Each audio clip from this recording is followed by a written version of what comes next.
Hello everyone, my name is Fatma Yuvayapan and I'm from Turkey. I work as an assistant professor at the Department of Translation and Interpreting, and today I want to mention about the findings of a study about e-feedback. Firstly, I will give some brief information about pandemic and online education. Then I'll move on some important issues about e-feedback, and I conclude with the methodology and findings of this study. In the last 2 years, we have experienced a different kind of lifestyle during the pandemic, because this pandemic has disastrous impacts on economy, politics, daily lives, and education. This picture is the slogan of a project conducted by UNESCO, and as it says, learning never stops. And to ensure a kind of safe and learning environment for students, most schools and higher education institutions had to make compulsory changes in the mode of education. I mean, online mode of education became inevitable for most educational institutions in more than 200 countries. And in Turkey, since the outbreak of COVID-19 pandemic, the government had to take strict measures, one of which was school closures.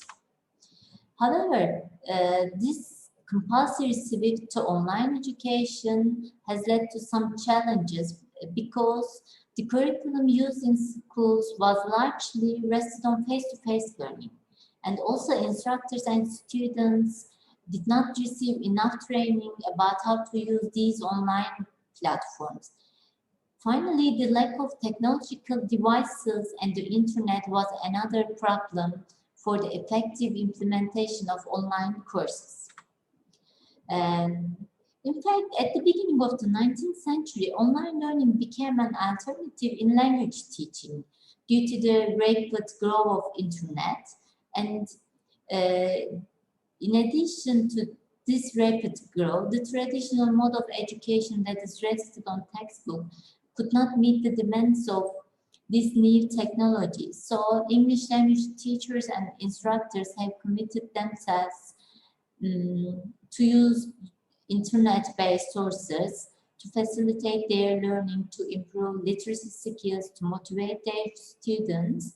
Among literacy skills, writing is a different one, because it requires different linguistic devices and rhetorical strategies.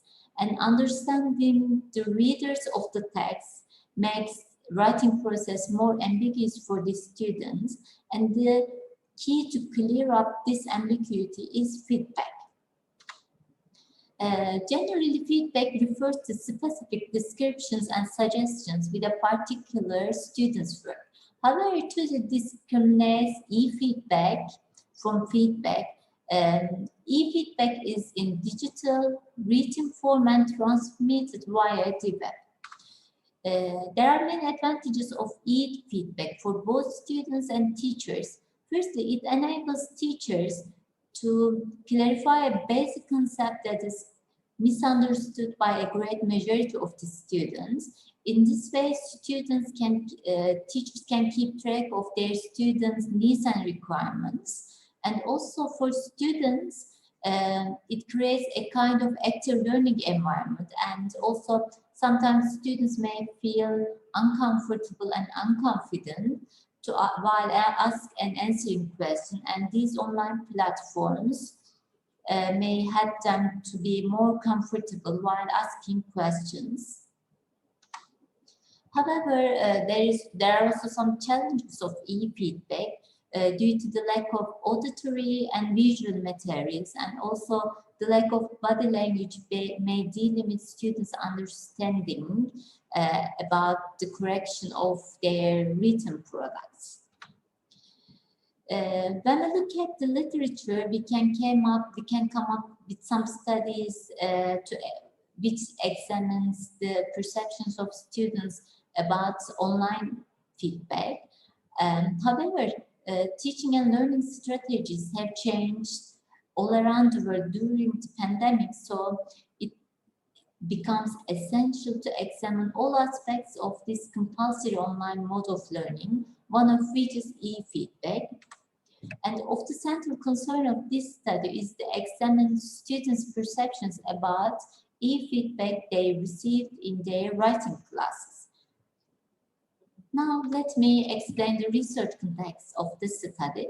The study took place in English prep programs in 3 state universities in Turkey. These programs were compulsory ones that were especially designed for students who are studying at the departments of English language and literature, English language teaching and translation and interpreting. And in these compulsory programs, teaching writing is highly valued and supported by the institutions. 34 prep students answered the questions voluntarily, and the consent forms were also taken from them. A great majority of them were between 19 and 20 ages. The data collected in this study was an online questionnaire, and it was consisted of 4 open-ended questions developed by the researcher. And as you can see from the questions, the study mostly concerned with the definition of the feedback, the benefits of the feedback, and what kind of feedback the participants want to receive in their writing classes.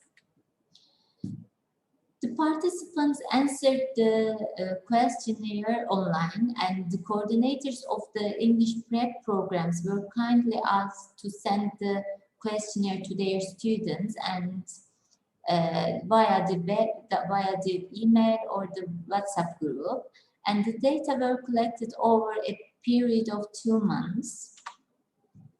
After collecting the data were exposed to thematic analysis, and I determined the codes and the themes, and I also calculated their frequency counts, and particular sample codes were given to exemplify the themes, as you can see in the findings section.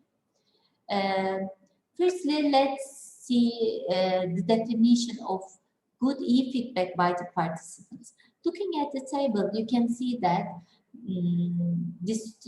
a great majority of the students thought that good e-feedback is corrective feedback. In a way, they equated corrective feedback with error correction. I mean, they just focus on the correction of their grammatical mistakes, and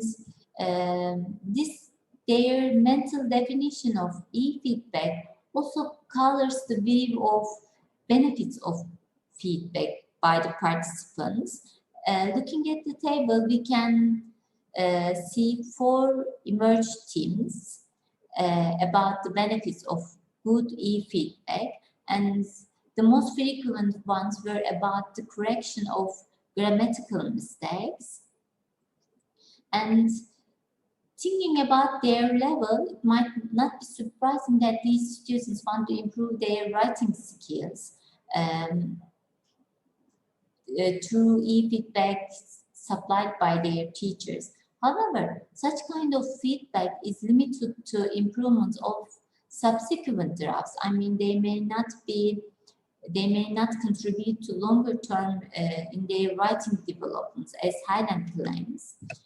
Thus, English language learners need to develop linguistic and writing conventions of English, and also they need to be aware of the cohesion issues while writing their products. Hence, e-feedback offered by the teachers need to underpin from each dimensions of writing, not simply the correction of grammatical mistakes.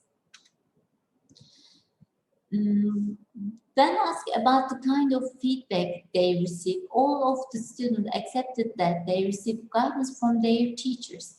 and they mostly receive corrective feedback through emails and in online writing classes.